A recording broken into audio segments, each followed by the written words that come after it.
Namaskar. I greet every one of you in the name of the Creator of the heavens and the earth.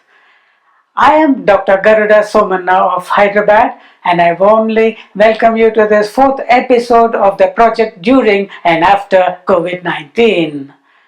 In this grim battle against this evil virus, 32,823 Indians have lost their lives as on 24th of July 2020, and the numbers of reported cases have exceeded 14 lakhs and are spiraling every day. India is going all out to have a vaccine by August 15th, and I wish the developers good success and hope that victory can be thus achieved over COVID-19. I have been fascinated at the relationship between vitamin D and the mortality due to COVID-19. Patients with low levels of sunshine vitamin seem to be more likely to succumb to this disease. I strongly urge every one of you to consult your family doctor and ensure that you pump up the vitamin D levels of your body to be between 80 to 100 units as fast as possible. Also, it is needful for you to sunbathe for at least 15 minutes a day. Take care to expose your arms and your legs to the sunlight. If you are not in a containment zone, you can even remove your mask and allow the warmth of the sun to fall on your face. Eating eggs, drinking milk will do you a lot of good. Eating til chickpeas made of jaggery and sesame seeds is highly recommended by some doctors, including me. This is Sanat Nagar, Hyderabad. Before the lockdown, it was very difficult to get commercial or residential spaces in this area for rent. But now, on account of low footfalls, many businesses have winded down and closed their shops. To let boards that have come up in many places are a visible index of the crippled economy. Having lost their jobs and being in no position to pay their house rents, multitudes of migrants have fled the city for their native places.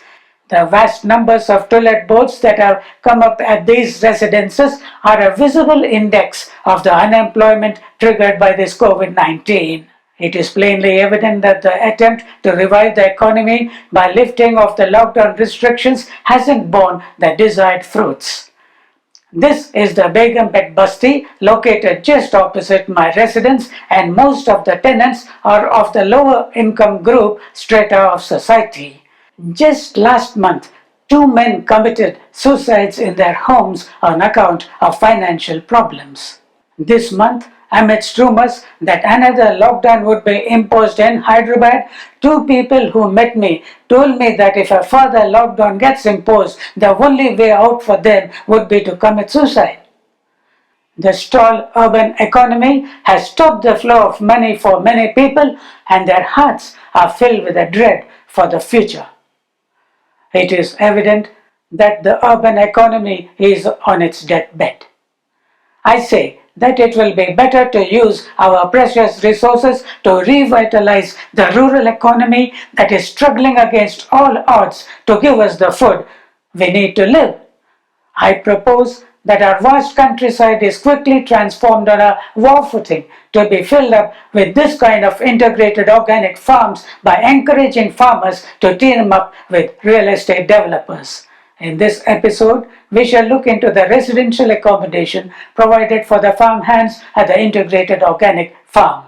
This is the MUT or multi-utility tower whose uses have been described in an earlier episode, and this is a 2-story residential circular building around it. This quarter of the building provides housing quarters for 6 families, while the opposite quarter also provides housing for another 6 families of farm hands.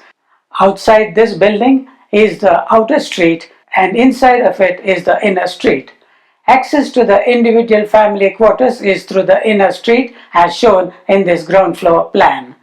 The first room is very spacious and is the children's room. To the left is the parents' bedroom, and to the right is the grandparents' bedroom. Doors for privacy and windows for ventilation are provided generously. This indoor ramp provides access to the first floor, whose plan is shown in this figure.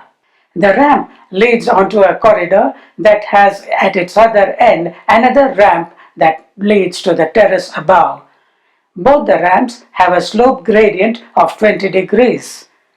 The terrace has an open half that is used for sun drying of farm produce, while the other half is a shed that has solar panels for roofing. The first floor has a large central room for storage of farm produce and one bedroom for newlyweds on either side. It has to be remembered that these newlyweds are all of 16 years when they tie the knot. Children born to the young couples sleep with their parents, and when they turn 3 years of age, they sleep with the rest of the children in the children's room on the ground floor.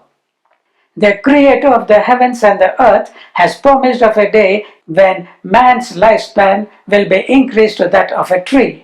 No longer will they build a house only to have another live in it, or plant a vineyard only to have another eat its fruit, for my people will live as long as trees, and my chosen ones will enjoy to the fullest what they have produced.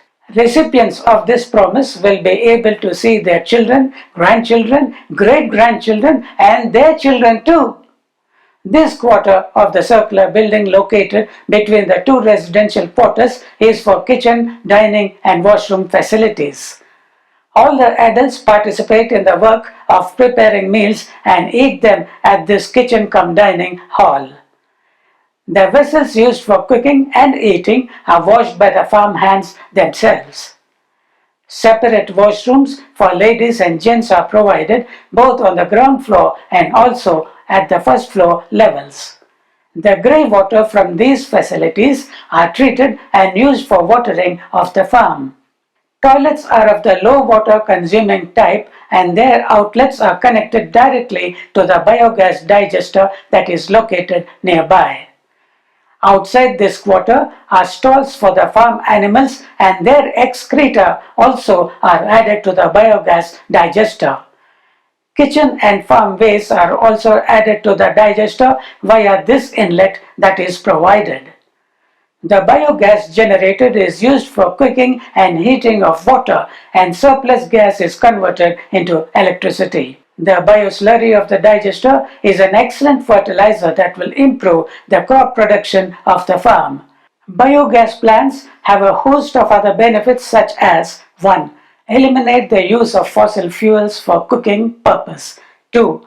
Reduced emission of greenhouse gases. 3. Replace firewood and prevent deforestation.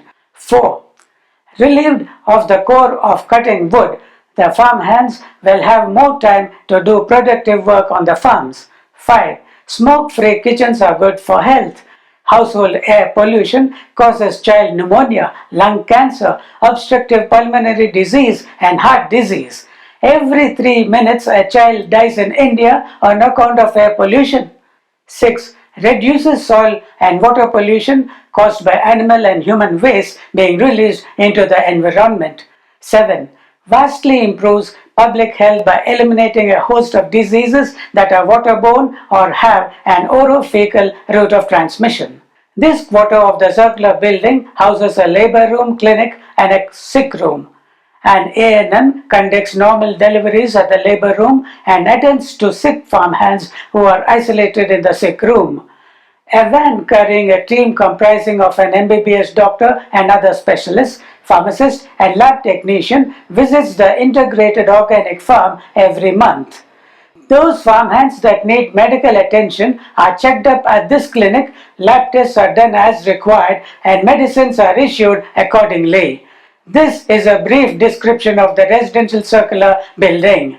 Care is taken to ensure that it is resistant to earthquakes and safe during floods.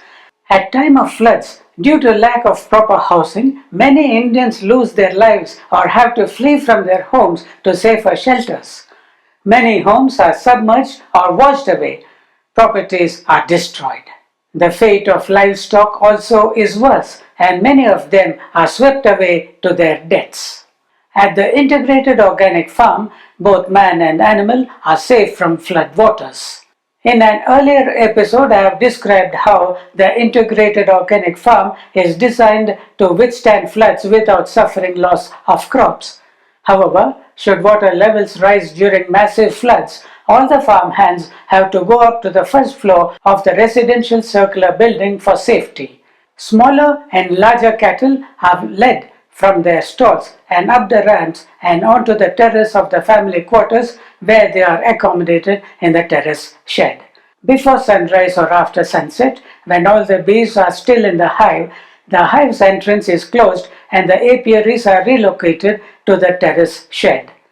The bees are locked up in the hive for 3 days, by which time the floodwaters would have receded and the hives are returned to their original locations.